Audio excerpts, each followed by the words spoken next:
We're in chapter 22, and we get to hear about Josiah here and in the next chapter or two. And Josiah, again, like Hezekiah, is just wonderful. This is his great-grandson. And Josiah was 8 years old when he began to reign, and he reigned 31 years in Jerusalem, so a while, and his mother's name was Jedediah, the daughter of Hadadah of Boshkath. So I just want to point out here, and he did that which was right in the sight of the Lord, and walked in the way of David his father, and turned not aside the right hand or the left. If his father and his grandfather were not righteous, where did he learn to be so righteous? Well, it sounds to me like his mother must have taught him. And I think it's significant that we talk about that was his mother, Jedediah. And she must have taught him how to be righteous. And it came to pass that in the 18th year of the reign, 18th year of the King Josiah, the king sent Shaphan, the son of Azaliah, the son of Mizalem, the scribe, to the house of the Lord, saying, Go up to Hilkiah the high priest, that he may sum the silver which is brought into the house of the Lord, which the keepers of the door have gathered of the people, and let them deliver it into the hand of the doers of the work, that have the oversight of the house of the Lord, and let them give it to the doers of the work which is in the house of the Lord, to repair the breaches of the house, those things that need to be fixed, things that are broken down and so forth. So they're using the money that people have brought in to fix the things that are wrong. And one thing I want to point out here, when I was younger, when I was at university, or maybe in high school even, I think is when I just gone to university, but we had the opportunity as a ward to go into the temple and help clean it when it was shut down for a while. They said, okay, we're shutting it down, we're going to give it a deep clean. When they go and they clean the high places everywhere that they can, make sure that the seats are fixed and everything else in the temple. And I remember sitting there, even at that age, and thinking, this is what they do when people are righteous. When people are righteous in the scriptures, they took care of the temple. They fixed things, and they made it beautiful. It was only when they were unrighteous that they took things away from the temple. They left it. They ignored it. They didn't take care of it. And we've seen that several times over these scriptures where people have ransacked the temple. Others have, like even his grandfather here, Manasseh, had built altars to other gods within the temple. When I was doing this very secular cleaning, just wiping with rags and things like that, I had a real sense of how beautiful it is to be able to even do that as a work in the house of the Lord.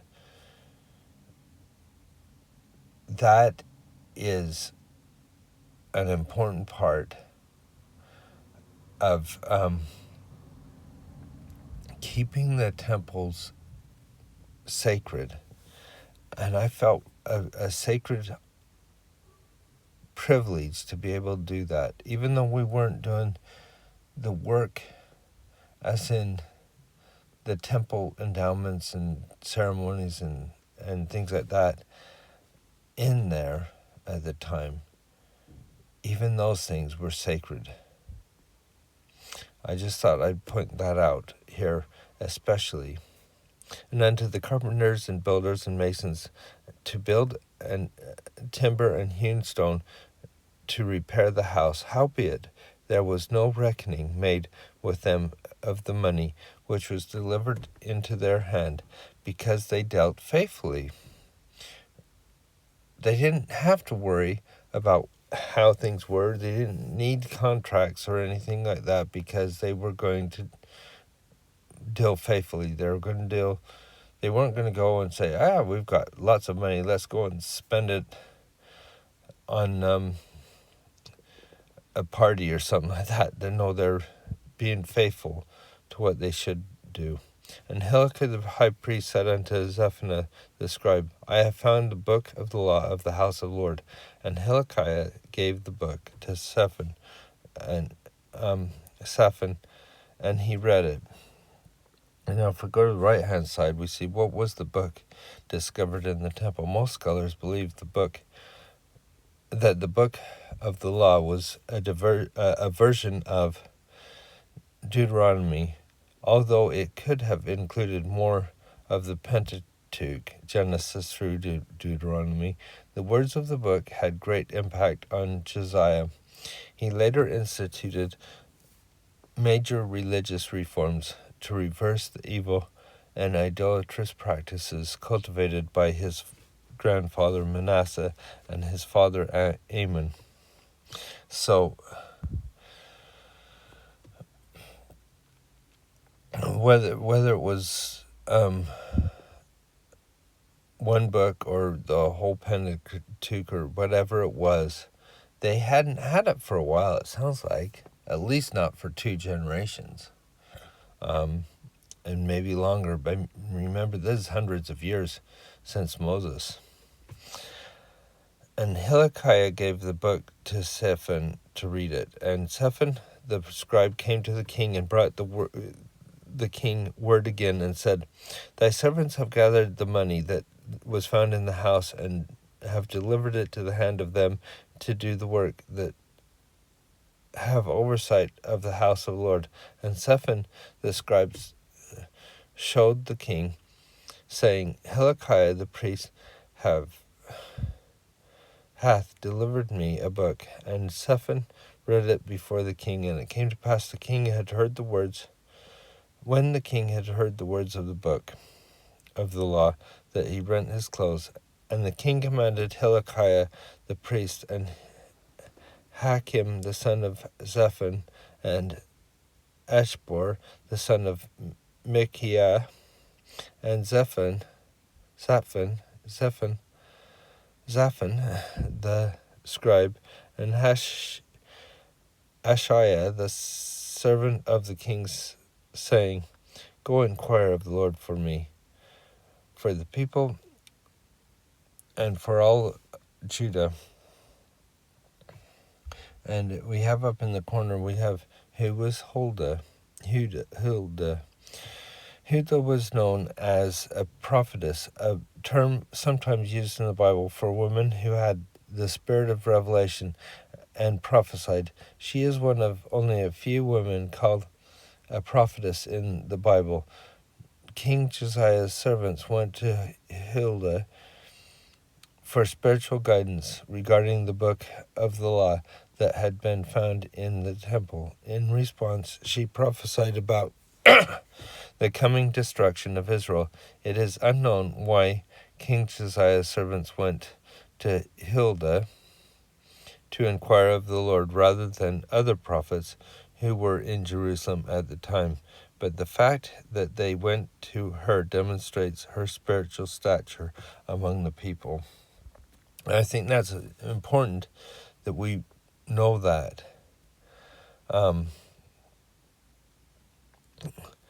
as we read in this, that they went to her and she taught them. Go inquire of the Lord for me and for the people, for all of Judah, concerning the words of this book that is found. For great is the wrath of God that is kindled against us, because our fathers have not hearkened unto the words of this book. Do according to all that which is written concerning us. So he's making aware that they haven't done what they should have been doing in the book. And Hilkiah the priest, and Achim, and Achabar, and Shaphan, and Ashiah went unto Hula the prophetess, the wife of Shallum, the son of Tikvah, the son of Haras, the keeper of the wardrobe. Now she dwelt in Jerusalem in the college, and that just means a place in Jerusalem, a division where they live. And they communed with her, and she said unto them, Thus saith the Lord God of Israel, tell them, thus saith the Lord God of Israel, tell the man that sent you to me, thus saith the Lord, behold, I will bring evil upon this place, upon the inhabitants thereof, even all the words of the book which the king of Judah hath read.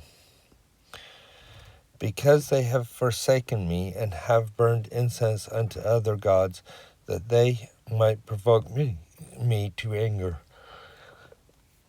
with all the words of their hands, all the works of their hands. Therefore my wrath shall be kindled against this place, and shall not be quenched.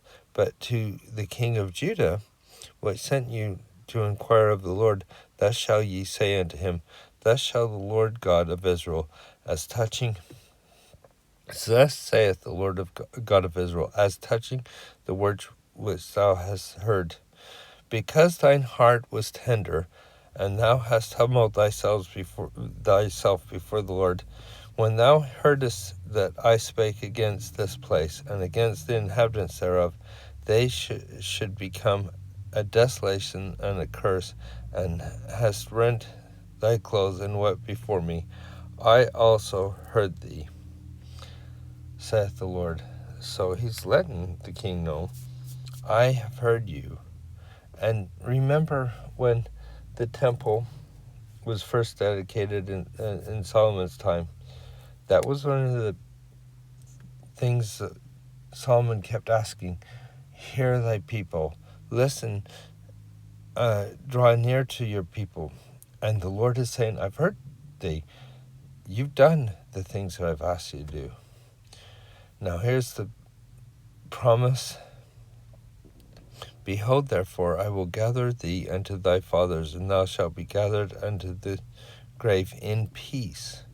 And thine eyes shall not see the evil which I bring upon this place. And they brought the king word again. So that doesn't say very much.